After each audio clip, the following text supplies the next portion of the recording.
Sir morning, आज मेरे पास आपके लिए दो सवाल हैं। पहला तो सर, ये अमेरिकी बाजारों में जो रिएक्शन था महंगाई के आंकड़े आने के बाद, पहले ठीक ठाक गिरते हैं और फिर एकाएक ये एक रिकवरी आती है। सर इसे जरा समझाइए। Good morning Neha. देखिए, बहुत ही गजब का ट्रेडिंग सेशन रहा अमेरिकी बाजारों में। 1000 पॉइंट की रेंज इंट्राडे में डाउ में देखने को कम मिलती है और सुबह मूड कुछ अलग और शाम तक मूड बिल्कुल बदल जाए, ये तो कम ही होता है। और ये सारा कमाल क्या है, महंगाई के आंकड़ों ने। महंगाई के आंकड़े आने के पहले अमेरिकी बाजारों में अच्छी खासी कमजोरी हुई। दिन के दौरान एक बार तो 700-800 पॉइंट तक डाउ फिसल गया था और ऐसा लगा कि भाई ये तो एक बहुत ही खराब सेशन हो सकता है। लेकिन उसके बाद जैसे महंगाई के आंकड़े आए जो उम्मीद के मुताबिक आते हुए दिखे, और ये कह सकते हैं हल्के से बेहतर ही है, और बॉन्ड यील्ड्स पर भी थोड़ा सा दबाव बना और उस वहां से रिकवरी ट्रिगर हुई है। क्योंकि इन महंगाई के आंकड़ों ने एक चीज कंफर्म कर दी कि भाई अब ब्याज दर तो घटना तय हो गई है। वैसे तो पहले से भी लोग मान ही रहे थे, लेकिन और इस पर कंफर्मेशन आते हुए दिखा कि 18 सितंबर को जो फेड की बैठक है उसमें अब ब्याज दरें 1/4% घटेगी।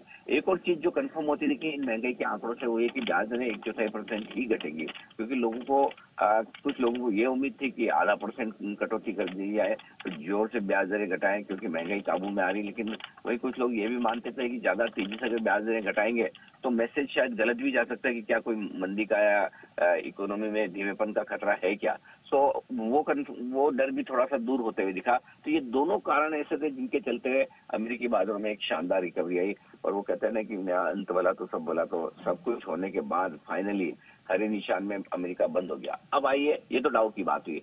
नैस्डैक अगर आप देखें तो एक ही है, मतलब नैस्डैक है या एनवीडिया है, वही आपको तय करना है। क्योंकि एनवीडिया पूरी तरह से नैस्डैक के मूवमेंट को तय करता है। और कल अचानक से बढ़िया तेजी हुई तो नैस्डैक के गिरने की वजह भी हम आमतौर पर एनवीडिया की परफॉर्मेंस रहती है, और कल बढ़ने की वजह भी वहीं पर रही। वहां पर जो शानदार रिकवरी और खरीदारी आती हुई दिखी तो उसने तेजी को लीड किया है। सो आई थिंक ओवरऑल कह सकते हैं कि अमेरिकी बाजारों में फाइनली इतने बड़े उतार चढ़ाव के बाद एक अच्छी रिलीफ रैली आती हुई दिखी है, जो कि दुनिया भर के बाजारों के लिए एक थोड़ा रिलीफ वाला संकेत है। ओके तो सर, अब जिस तरह का परफॉर्मेंस है, हमारे मार्केट्स को इसका कितना फायदा मिलेगा गिवन द फैक्ट कि आज एक्सपायरी भी है, तो हम कैसे स्ट्रेटेजाइज करें निफ्टी बैंक निफ्टी को? नया देखिए, फायदा तो छोड़िए, नुकसान से बचिए। अगर यही रात को आप 11 साढ़े 11 बजे से 10 बजे तक अगर डाउ देख रहे होते ना, तो आपको लगता है ये क्या हो रहा है भाई, या तो मतलब कल तो लहूलुहान वाला मामला हो जाएगा। तो कम से कम एक बड़ी चीज है कि हमारे लिए बड़ी गिरावट से तो हम बच गए, नहीं तो एक ग्लोबल संकेतों के दम पर आज जो हमने 24,750 के लोस पिछले हफ्ते बनाए थे वो तोड़ने का डर बन जाता है। तो कम से कम एक अच्छी बात है कि 24,750 का जो लो है पिछले हफ्ते का, वो तो हम इन संकेतों के दम पर नहीं तोड़ेंगे। और इसीलिए अब आज के लिए जो आपकी सपोर्ट रेंज है 24,750 24,850 के तौर पर रहेगी।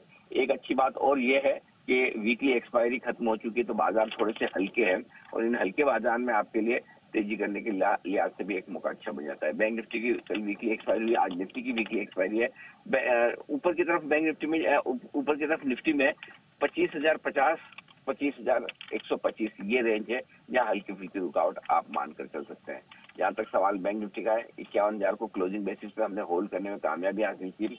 अब यहाँ पर आपके लिए जो सपोर्ट है वो 50,850 950 की रेंज में है, और हायर लेवल पर 50,275 50,425 की रेंज है, जहां तक जाने की कोशिश बैंक निफ्टी की भी हो सकती है। जी, वैलिड पॉइंट सर, धन्यवाद हमारे दर्शकों को दिशा देने के लिए। चलिए, सर ने ये तो बता दिया कि आज मार्केट में क्या एंटिसिपेटेड है और मेजर इंडाइसेस हैं वो कैसे बिहेव करेंगे।